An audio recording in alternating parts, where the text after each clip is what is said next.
en œuvre des transports communs pour permettre aux uns et aux autres de se véhiculer, mais peut-être de façon plus intelligente en mutualisant les choses. Je ne vais pas monopoliser, je vais laisser Pierre parler, parce que sinon, après, je m'en vais. Merci Antoinette. Je voudrais d'abord compléter les présentations. Donc, je suis élu de Santa-Reparate, vous l'avez dit, conseil municipal à Santa-Reparate, et je suis vice-président de la communauté de communes. Je suis chargé des questions environnementales. Donc, ça tombe bien qu'on ait ce débat aujourd'hui et ça me fait plaisir d'y participer.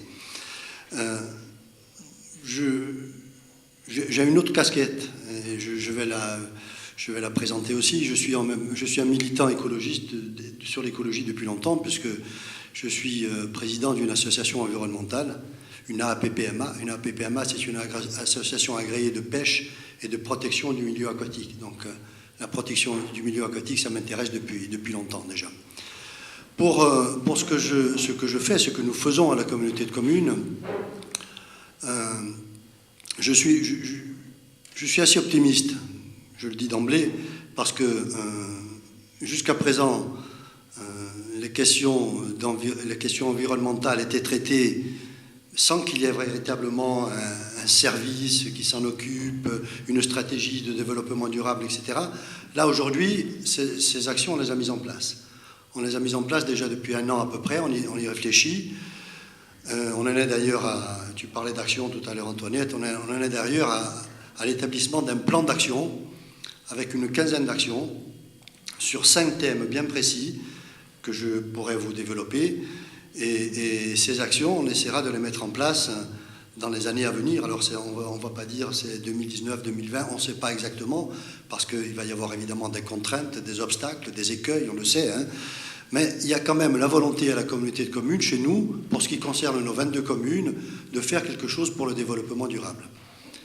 Alors, les axes sur lesquels on a travaillé, vous en avez entendu parler certainement, puisqu'ils sont dans la presse quotidiennement. Le premier axe, c'est la question des déchets. Donc, sur la question des déchets, il va y avoir des actions nouvelles qui seront mises en place. On en a parlé d'ailleurs récemment. On a rencontré nos collègues de Calvi il y a quelques jours. Et on peut dire que progressivement, le tri sélectif se fera au porte-à-porte dans chaque maison de la communauté de communes. Alors, avec des étapes, évidemment, on ne peut pas faire ça d'un coup, hein, parce que ça implique des financements, ça implique une organisation différente, etc. Mais sur les déchets, on peut dire qu'il y aura des modifications, et j'espère positives. Sur les déchets, il faut avoir simplement une idée en tête. Quand on enfouit des tonnes de déchets, ça nous coûte de l'argent. Quand on recycle, ça nous rapporte de l'argent à la communauté de communes. Et donc, ça permet d'avoir une taxe sur les ordures ménagères qui est convenable, disons. Hein, voilà. Donc, il y a des améliorations possibles et rapides. Le deuxième axe sur lequel on a travaillé, c'est la biodiversité. Donc, la biodiversité, on est sur une île, je dis une île, en Balagne, bien sûr, mais sur une île assez préservée. On le sait, hein, même s'il y a des points noirs, on le connaît, mais on est sur une île assez préservée. Et nous, en termes de biodiversité, on est privilégié par rapport à d'autres territoires. On a d'ailleurs 2 sites Natura 2000. 2 sites Natura 2000, l'un sur la protection des oiseaux, puisque nous sommes classés comme zone ZPS, ça veut dire zone de protection spéciale pour les oiseaux, et ça concerne toute la vallée du Régine. Donc, sur les oiseaux en particulier, il y a des actions qui sont menées, des actions de protection, des actions de sensibilisation pour les enfants. On a un véritable service maintenant qui s'occupe de ces 2 sites Natura 2000. Donc, celui de la vallée du Régine, c'est sur la protection des oiseaux. Et il y a un autre site dans le Djonsan, sur la commune de Valik, qui s'occupe de la protection des habitats. Parce que, évidemment, les animaux, tous les animaux, hein, ils ont leurs habitats particuliers. Et s'il y a des incendies, s'il y a une détérioration de l'habitat, ça a un impact direct sur la vie de la faune sauvage en général. Donc ça, c'est le deuxième thème. Le premier thème, je dis les déchets, le deuxième thème, la biodiversité. Le troisième thème sur lequel on a voulu travailler ensemble à la communauté de communes, alors on fonctionne par commission évidemment à la communauté de communes, on essaye d'élargir ces commissions bien sûr à des élus de la communauté de communes, d'autres services, je dirais aussi, d'impliquer le personnel, bien sûr, mais on essaye aussi d'impliquer des citoyens, je veux dire, des gens qui sont dans leur domaine impliqués, qui sont, on peut dire, des fois des experts dans un domaine particulier. Donc, le troisième thème, c'est les énergies renouvelables. Les énergies renouvelables, vous le savez,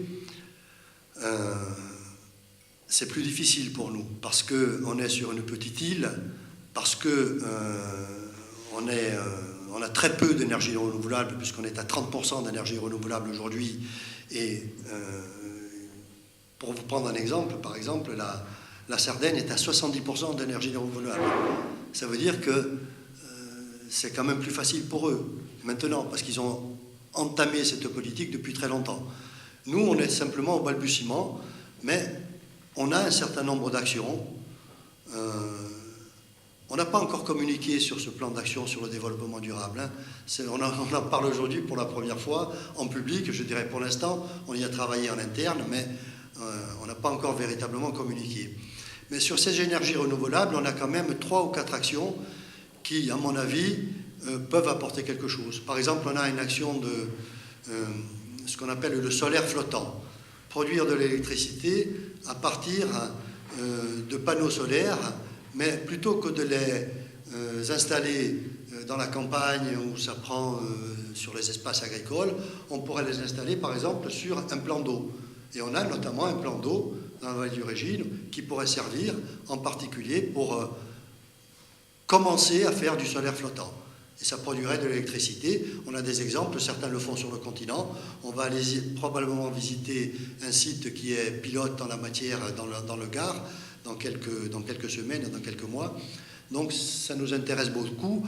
Ce sera expérimental, hein, mais on espère mettre en place peut-être 5 hectares de solaire flottant sur le barrage pour produire de l'électricité. Ce sera autant de moins pour les centrales thermiques, disons. On a aussi un projet de serre photovoltaïque. Alors ça répondrait à 2 besoins. Un besoin sur l'alimentation, notamment, en essayant de produire, parce que ce qui nous manque, c'est beaucoup de production, notamment au niveau des légumes pour les cantines en particulier. Hein. Donc là, ce projet, ce serait sur une future zone d'activité de Santa Reparata d'installer des serres photovoltaïques pour, d'une part, produire de l'électricité et d'autre part, produire les légumes pour les enfants de nos cantines. Hein. Donc ça, c'est sur les énergies renouvelables. Le 4e thème, c'est les transports. Tu en as parlé, Antoinette, tu as abordé la question. C'est vrai que, comment dire, on a tous, les uns et les autres, des voitures. On a une habitude de transport qui est pratiquement la seule dans notre région, c'est la voiture, parce qu'on ne peut pas faire autrement, bien sûr. Mais on manque de transport collectif. Alors, le projet que nous allons essayer de mettre en place, c'est un transport collectif, du moins sur notre communauté de communes, sur les 22 communes, avec un point d'attractivité central qui est la commune de Dirousse, évidemment, hein, où tout le monde se rend, les enfants pour aller au collège, les lycéens pour aller au lycée, les personnes âgées pour aller chez les médecins, à la pharmacie, ou bien pour des raisons de course, simplement. Hein. Donc, on a perdu l'habitude de ce transport collectif qui existait il y a 20 ans, 30 ans ou 40 ans. Il existait, il était privé, mais là, c'est la collectivité qui, probablement, va essayer de remettre en place ces transports collectifs pour que les gens puissent se déplacer en faisant des économies d'énergie, puisque ils laisseront leur voiture au garage pendant quelque temps. Hein. Et l'objectif, c'est